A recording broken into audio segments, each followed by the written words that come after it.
Testing, testing.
Welcome everybody. We're going to start in 2 minutes. And especially green Okay. when you're talking. Okay, green is on, red has to be red all the time when you're not speaking. Okay.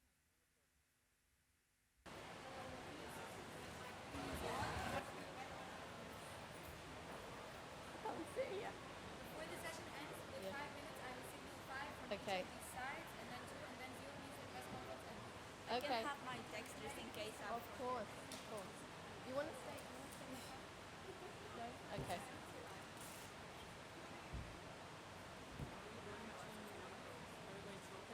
No, maybe at the end this time. Bavrin, sit, and Maria, let's sit, and we can start. Yeah. Yeah. Just. Okay. Okay.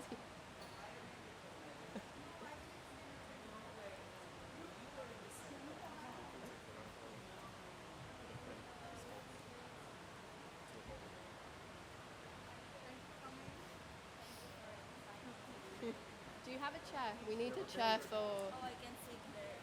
No, come and sit next to me.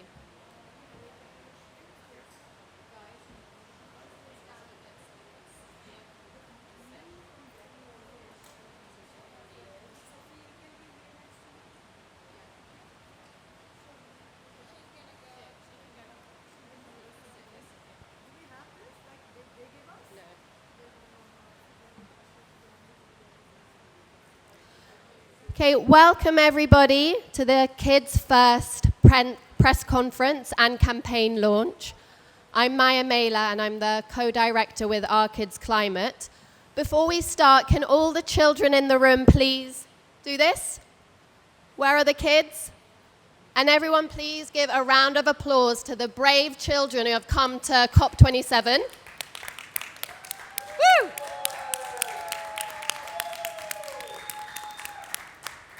It's hard enough for us adults being here, so I really salute the children.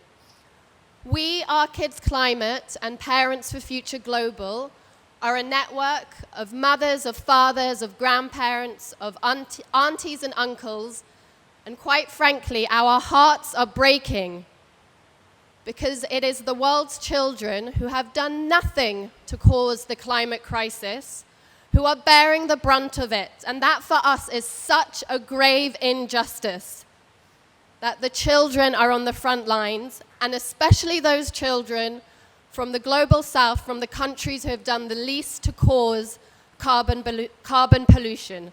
And we're continuing to burn fossil fuels, even though we know the impact that it has on our children's health and on the health of our planet.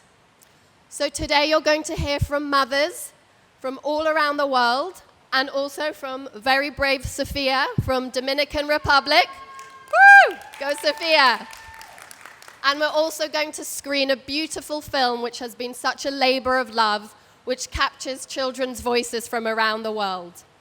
So we're going to start with our first speaker, and we're so honored to have Dr. Maria Neira here, a wonderful ally, doctor, healthcare professional, all-round brilliant human being. So over to Maria.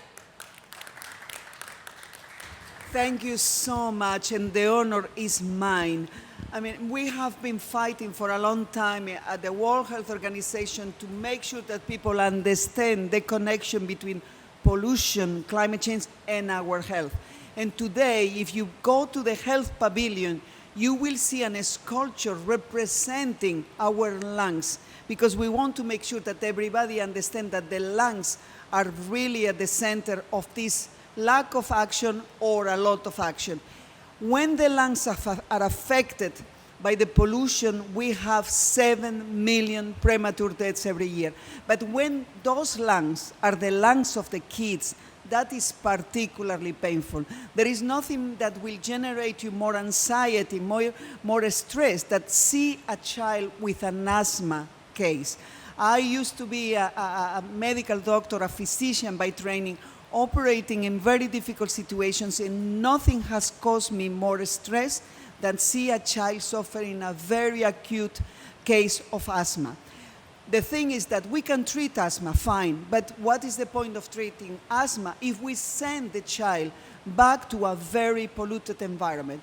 That's why we think that bringing the health argument, this can be the best motivation ever that we can have to elevate ambition and action on climate change. In addition to that, I started to get very optimistic that we will find solutions to this the day I met the moms. The day I met this group of moms, I say, now we are on business. When a mom is fighting for the health of his child, her children, what else? I mean, what other force, what other power in nature you will find? Nothing worse or better than a mom fighting for the health of their children. So now I have a lot of hope that we know that these moms will make all of this irreversible. This battle will be the one that we are going to win, or as mothers we will fail, and we don't want to fail the health of our children. So thank you very much for inviting me.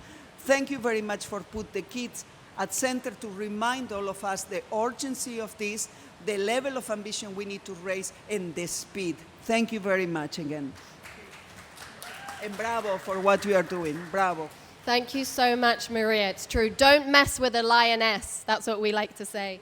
So now we're going to go over to Sophia, who's 13 years old and who's come from Dominican Republic. Over to you, please, Sophia. First of all, I want to thank on behalf of all the boys and girls who have come to participate to the COP27 champion, Mr. Mahmoud, and the COP26 champion, Mr. Nigel, for this wonderful opportunity to let the world know our concerns, ideas, and proposals on environment and climate change. We want to tell everyone that there is no more time, no more excuses. The planet cannot wait any longer for us to understand the signs that it gives us on a daily basis of how it is affected by pollution, lifestyle, and production. All this in exchange of wealth and money and power accumulation. What good are millions if we cannot buy clean air to breathe with them? What good is power to us if we cannot get water to drink with them? How can we call ourselves human beings if we destroy the possibility of existence of thousands of species with whom we share this wonderful planet? All girls and boys of the world deserve to live a dignified life on this planet, a life with food, water, air, and a healthy environment in harmony with all species. We want to tell world leaders to honor the leadership position that their people have given them, fulfilling the most important mission of their lives, saving our planet. Thank you.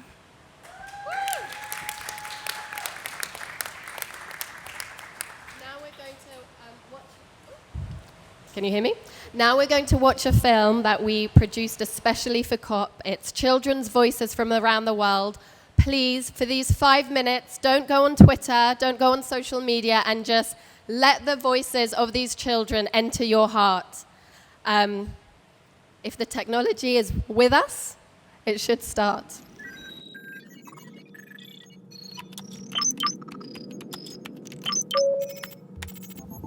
Hey you! Yes, I'm talking to you. Do you see this? Reports are coming in from my associates all over the world. Ghana, Brazil, Botswana, India, hello, South Africa, hello, Molo, The grown-ups at that big climate meeting need to listen to us kids and keep us all safe. You see, my friends and I are counting on you to do much, much better to keep our hopes alive. People around the world want this too. Leaders, please listen to kids' voices on our natural environment. Keep on planting trees for the next generation. We're the next generation. Our climate now is getting bad if we don't do something about it. If we were in charge, things would be different.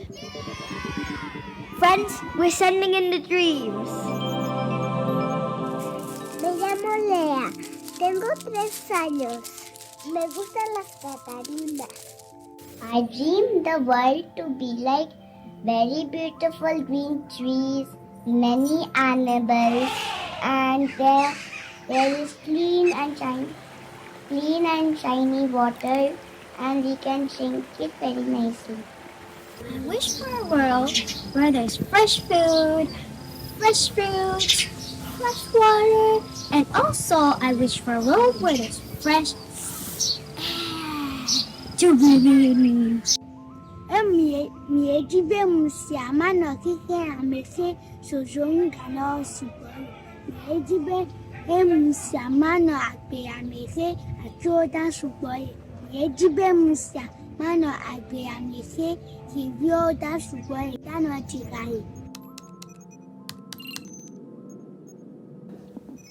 Do you see this? Here comes the climate monster, gobbling up all our dreams.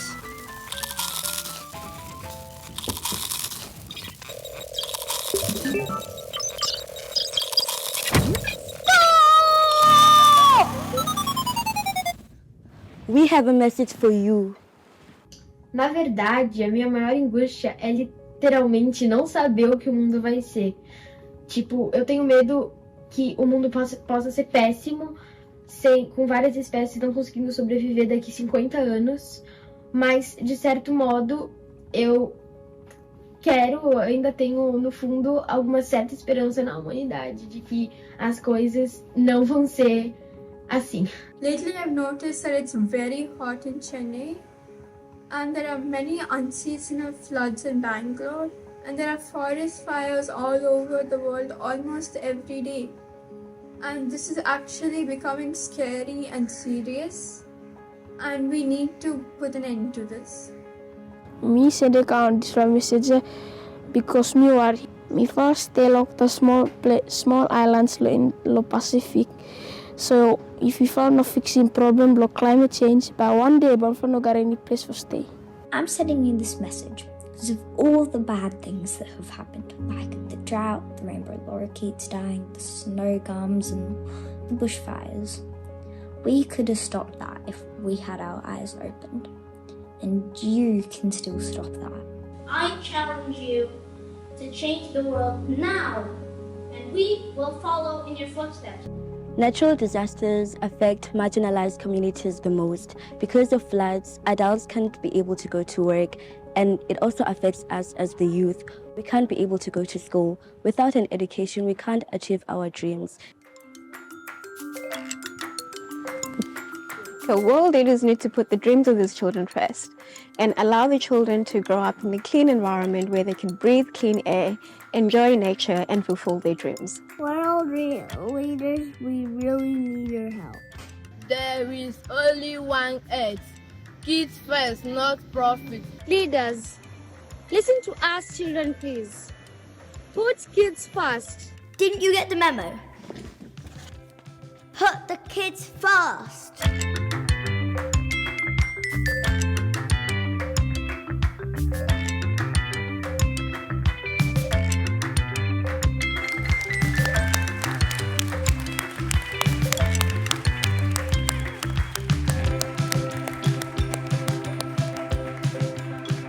Put the kids first. The film is available. It's on YouTube. So if you go to Our Kids Climate, Parents for Future Global, you can watch the full film. And there were hundreds and hundreds of submissions from children from around the world.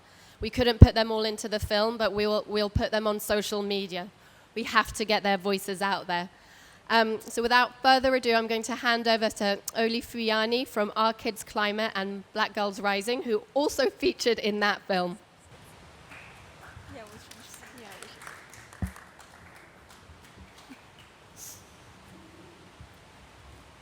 Thank you so much, Maya. I mean, being part of the making of that movie, having watched it, I don't know how many times, it still really hit hard, you know, especially when you hear the stories of how climate change is already, you know, affecting the lives of children, especially children from the global south. And it just really makes me think that, like, we often say, you know, like when people are born, they're free and they're equal, but not everybody is born free and equal, especially when you haven't created this mess. And so there are criminal polluters out there who are continuing to fund fossil fuels who are currently killing our children. I mean, in South Africa, we have communities where there are children who are struggling to breathe. And probably right now at this moment or at this minute, there's a child out there who's taking their last breath. There's a child out there who's being displaced, who doesn't have a home to stay.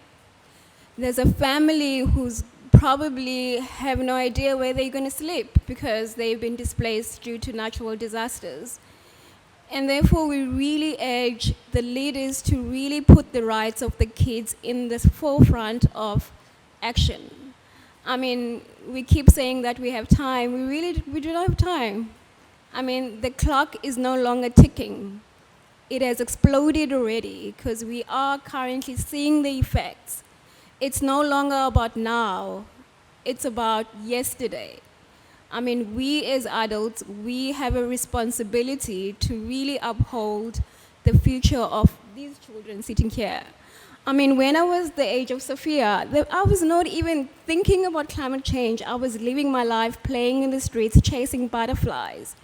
And I think that's all we want for these children, to really become kids and not to be sitting here at COP and fighting for the mess that they didn't create.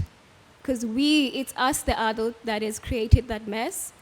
But also, I'm very optimistic because I know that with us uniting and really holding the government accountable, they can be changed. So we just need to keep raising our voices and keep holding those who are killing our children accountable. Thank you.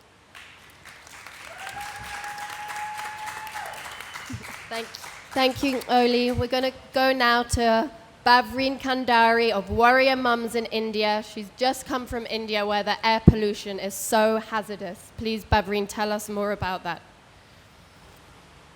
Hello, everyone, and thank you, Maya.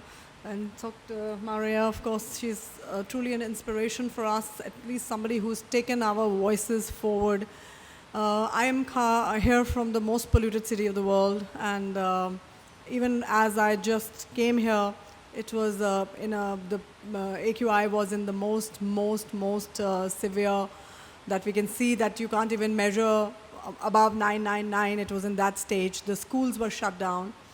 There was, and this has been repeating for years, and it's a city where, with the studies now, I'm thinking of Dr. Arvind Kumar, I wish he was here, he said he would come. And every third child has damaged lungs. Every time I say that, I get goose pimples, because probably my children, daughters who are now 18, and I've been battling this for, say, 2 decades, but I've not been able to help them, and they have damaged lungs. So that urgency and that the desperation of the mothers is the reason that we are here, and stressing the leaders to keep the kids first in every decision. And why shouldn't they? Because they are parents too. And the whole purpose of saying this is that when we are and we share the same concern, when as a parent we promise our children even before they are born that we will look after them. And now recently the study is so heartbreaking that the toxic PM 2.5 is there in the fetus, and it's in the lungs and the kidneys and the brain of the fetus as well. So what worse can we do? So I'm here just stressing this, and now the asks are very very, we just keep repeating them for us. We rely so much that the health, like Dr. Maria said, that the health and air pollution it comes together. You cannot separate that. It took us years for us to know what are we asking for. And it's like the WHO guidelines, for example.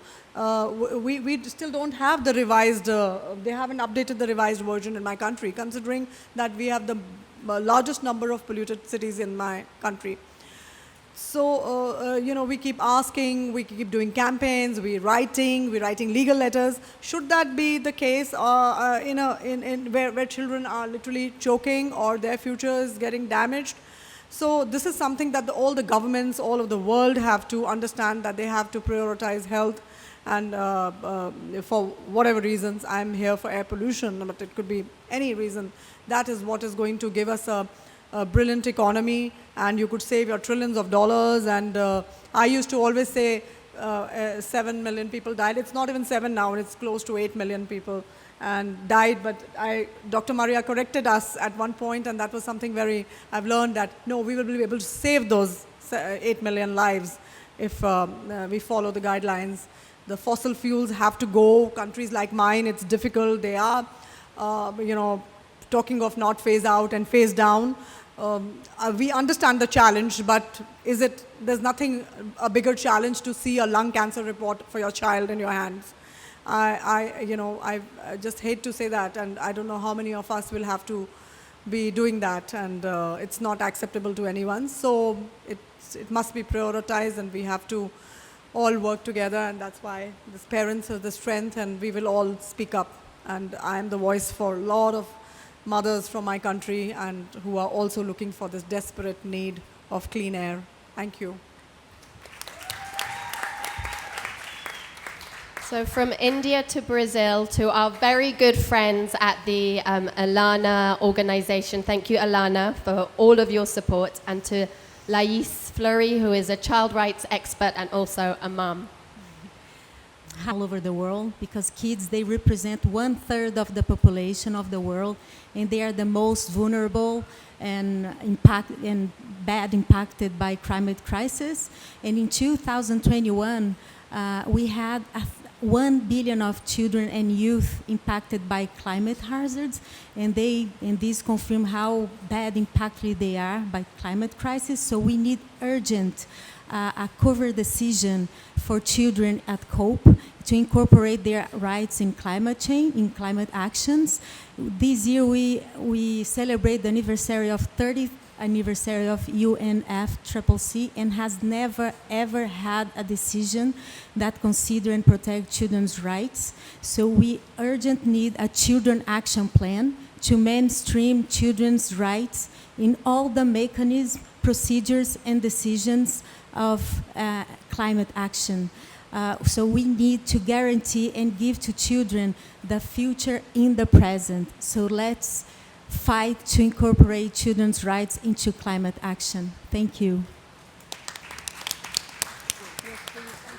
Thank you so much to all our wonderful speakers. I just want to say in closing, from an early age, we teach our children, don't we, to share. We teach them about fairness. We teach them about compassion. But where is that in the international system and in the international response to the climate crisis? Is it fair that in my country, Shell and BP are making record profits when the planet burns? And is it fair that rich countries aren't making good on their climate pledges? The fairness that we teach our children and that we aspire to has to now translate into climate action. And as mums and dads and grandparents, we're going to keep fighting for our children and all our children. And join us, and let's put the kids first.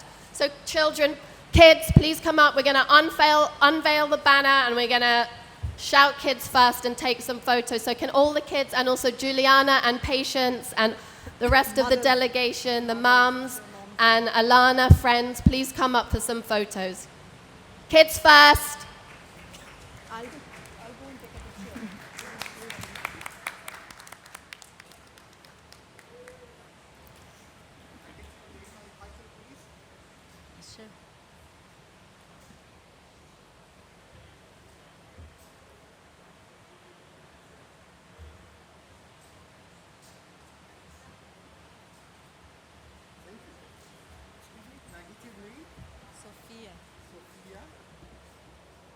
old are you, Sophia?